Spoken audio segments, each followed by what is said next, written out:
tonight in a theme that rhymes. God, work with my mind.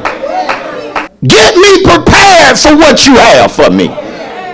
There are many of you, you don't have things tonight that you should have. Therefore, who should already be possessing certain things tonight, but you don't have it. You don't have it. And the reason you don't have it is your mind.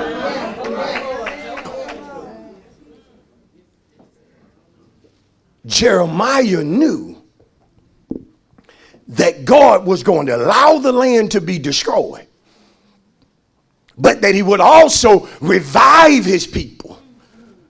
But he only knew it because in difficult times, Jeremiah never stopped praying. Tell your name, no matter what you may be going through, never stop praying. Because tell your neighbor, it is in prayer where God chooses to show us things. Whoa, tell them that we do not know. That's when you never stop praying based upon what you are seeing. You never stop praying based upon what you are hearing. You never stop praying based upon what you are experiencing. Why? Because it is in prayer. And I've had God do it, I don't know how many times, where he'll drop into my spirit simple words like, this is not over. Keep trusting me. Look for me to turn everything completely around. See, it's in prayer that he'll talk to your brother Daniel and tell you, whatever you do, don't you give up, don't you throw in the towel, but you expect me to do what you asked me to do. And by the way, I'm going to give you a vision. I'm talking strong to somebody. That's the reason you got to get back to praying, because when you pray and you call, God deposits vision in his people.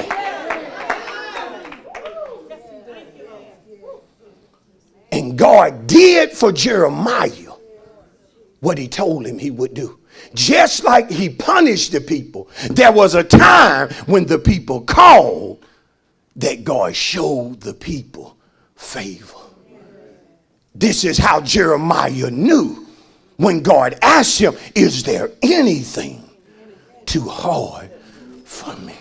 He's looking at a city being burned to the ground.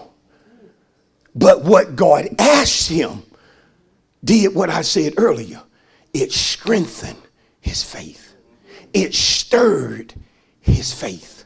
God is asking this church the same question he asked Jeremiah thousands of years ago, that it might strengthen and stir our faith. I have no doubt that somebody who will receive is going through something that God is going to eventually, listen to me, turn completely around.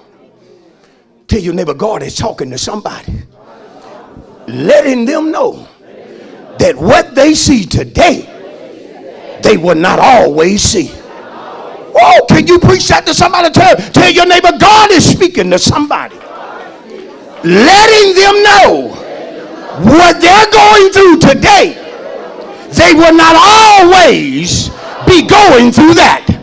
What am I preaching to y'all? Better days are ahead. Better days are coming for God's people. If you think that he has already done better, wait till you see what he does next. Wait. I need somebody that believe it to jump to your feet and start praising God like you know he just spoke your rhema to you. It's about to turn around. It's about to change for the good.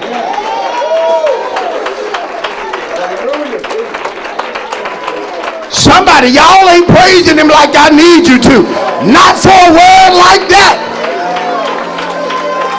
Let me drop that word on y'all again. What you see now, you will not always see.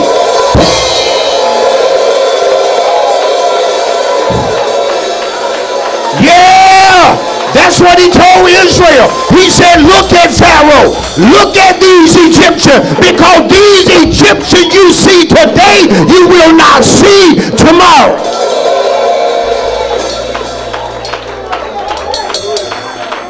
Look at somebody real quick and tell them, can't nobody, but nobody, but nobody, but nobody, but nobody do you like Jesus.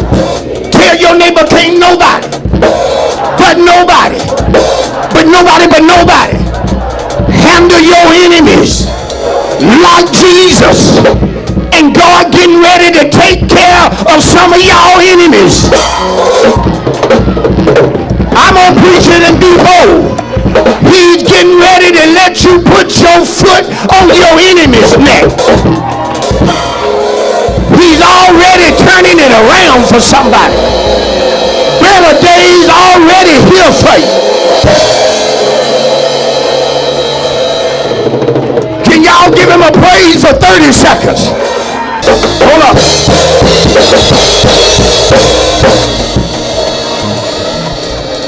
Just like I'm letting them come in, Jeremiah.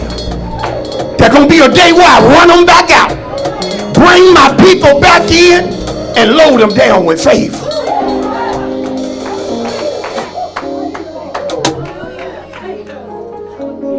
Let's end where I was the other day. Psalm 121, and this is it. See, because if you got the right answer to this question, your faith is strengthened, your faith is stirred. See, I want somebody leaving here today believing God, listen to me, for that big thing that he promised you, watch this, years ago. Years ago. I want somebody to go home tonight and just like Sister Mika said, in time past, you couldn't sleep from worrying and fearing, but now it's going to be a different type. You ain't going to be able to sleep for joy. You ain't going to be able to sleep for just keep getting up. See, some of you folk married, you better warn your spouse tonight. You may hear me late in the midnight hour.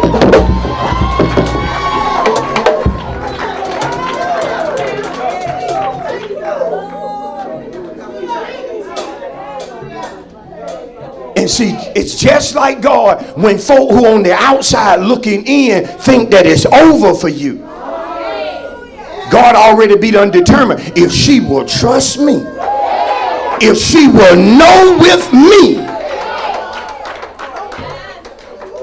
that nothing is too hard, I'm going to so bless this girl that her joy, that her cup is going to overflow. Get back up speaking in tongues.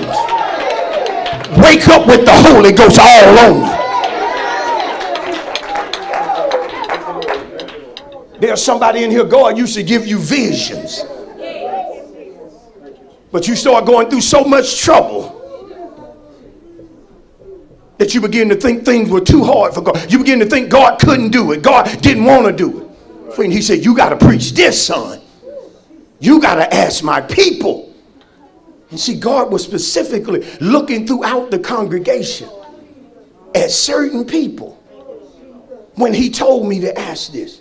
Is there anything too hard for me? David said in Psalm 121 in verse 2, since he knew as a psalmist, as a king, that there was nothing too hard for God, this is what David said. My help comes from the Lord. Listen, he talking about the same Lord, Yahweh, Jehovah, that Jeremiah was talking about, who made heaven and earth. Tell your neighbor, once you truly realize that there's nothing too hard for God, you make him your source for help. Tell your neighbor, you don't go to nobody for help before you go to him. Tell your neighbor, he becomes your source for help.